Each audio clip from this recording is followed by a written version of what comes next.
everyone, welcome to our first Cook the Book video. My name is Tina, this is Valerie. We are very excited to be here. We've been talking about this for a while, so we're excited to finally get one done, and we think we are going to really like it.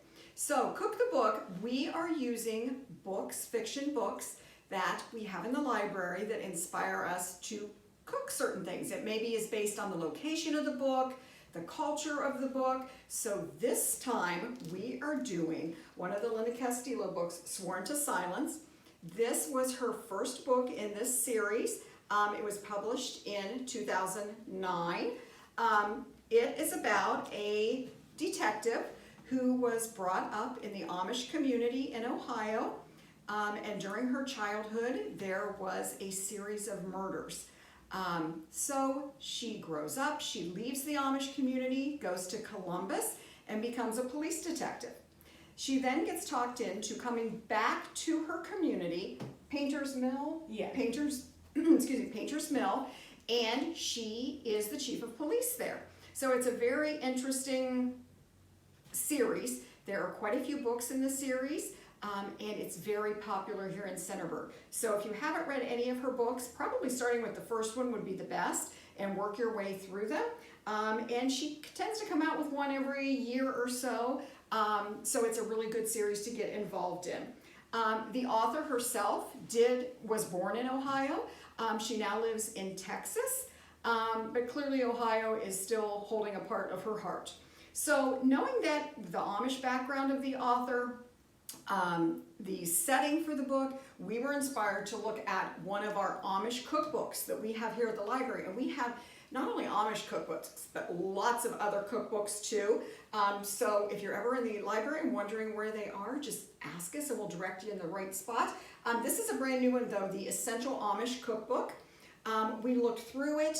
It is written by someone in the Amish community, Lavina Eichler. And there's a lot of interesting information in the back of it too. She kind of talks about how Amish church works, how Amish weddings work, how they prepare the food for all of that. It's a very interesting book. So we looked through this book and Valerie and I decided we would do the Applesauce Nut Bread that was in it. We thought we would pick that one because it calls for very typical ingredients, most of which probably you already have at home. So we thought this would be a very doable recipe. Yep. All right, so we'll get started on the recipe. So the first thing I do when I do the recipe, of course, is read through it, see what we need. And in this one, we have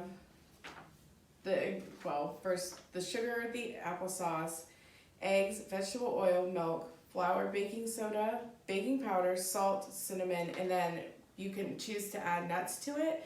And it doesn't matter what kind, so if you want to do pecans, walnuts, doesn't matter. So I'm going to start with the dry ingredients, because get those prepared so then when I mix the wet ingredients up, then we can just mix it all together. So first of all, we're going to start with 2 cups of flour, which is what's in here. And then from there, we're going to add 1 teaspoon of baking soda.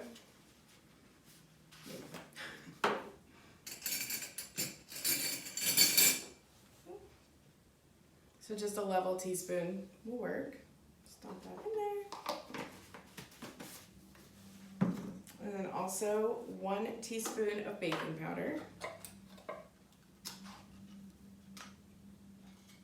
Also level.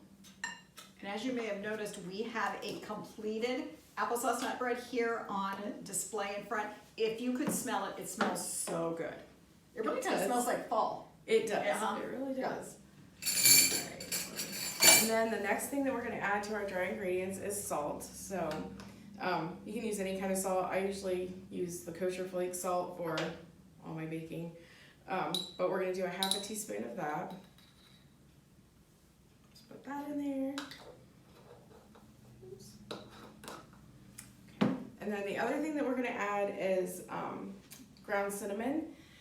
So you can use ground cinnamon, you can use apple pie spice, you can use pumpkin pie spice, any of that would just add extra flavors, but we're just going to use cinnamon for this, so it's a 1/2 teaspoon. So whatever spice you'd be using, you would still use a 1/2 teaspoon. Yeah, just a 1/2 teaspoon. So I have that in there. which is really nice because you can just go by what you already have at home. You don't have to go out and purchase something else. Just look to see what your spices you have at home and Yeah, choose to add that. Yep. And then just kind of stir it up and whisk it up so it's kind of blended together when we add it into the wet ingredients. Alright, so then we're going to do the wet ingredients. Alright, so for this, we're going to start with 1 cup of sugar, which is what is in here. Just pour that in there. And then we will need 1 cup of applesauce.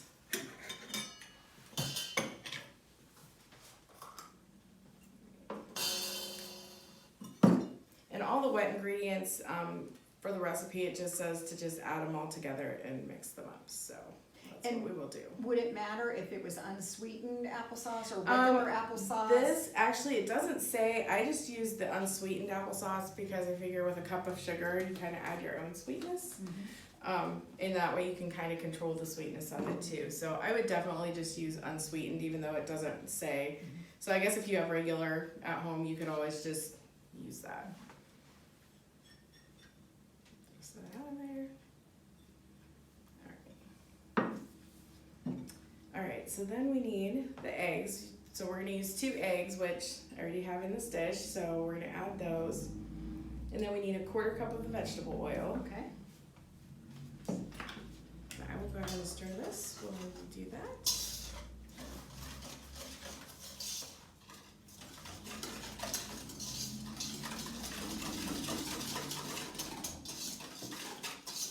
And just make sure it's all mixed together really well with the, especially with the eggs. You don't want any of the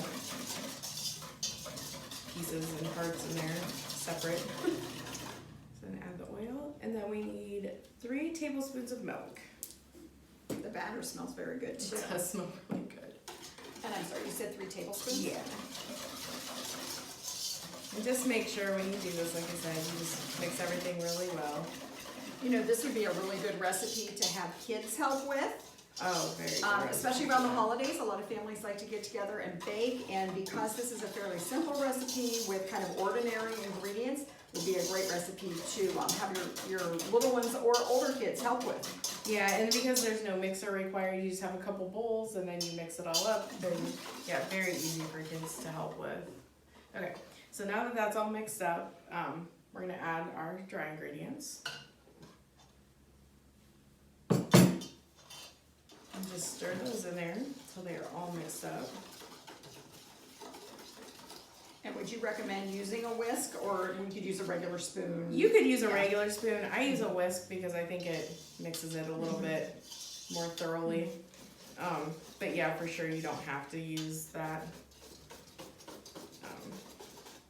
So it just kind of makes it a little bit, make sure you get everything all mixed together.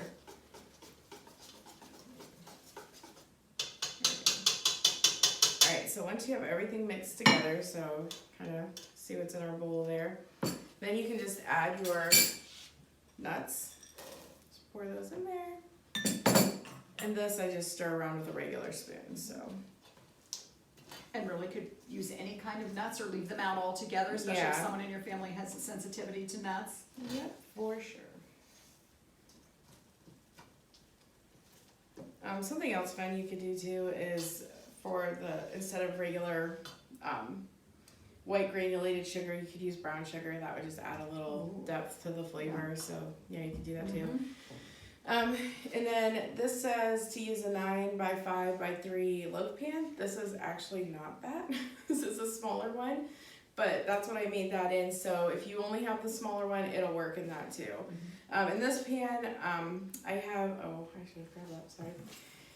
I use the Bake Easy, or like any non-stick spray that has flour in it. I would just say use that. You could probably use anything, but that just helps a little when it's time to come out of the pan. So once you do that, then you can just... And with the smaller pan, would it take longer to cook or cook more quickly, or about the same? This says it is for 60 to 70 minutes, and I would say mine took earlier probably about 70 to about 85 minutes. So maybe a little bit longer. But yeah, other than that, they're really, and it just test it like what you would really just need to do is test it to make sure, so when the time is up on it, you can just poke it with a wooden toothpick or a wooden skewer even, and just make sure nothing comes out on your toothpick, because when it's done, it'll come out clean. And your whole house will smell very good. It will. And another little tip too, if you're looking in your oven, like you can check it after about 45 minutes, and if it looks like it's getting really dark, you can always put a piece of foil, just lay it, like don't tighten it down or anything, just lay it across the top and make sure the shiny side is up, and it'll help keep your loaf from getting too brown. So that's a great tip.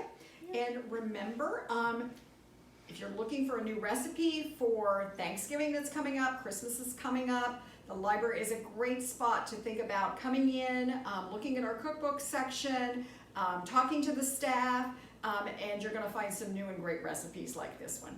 All right. Thank you so much, and we'll be back next month, so look for us again for our next one in December. Thanks, guys. thanks.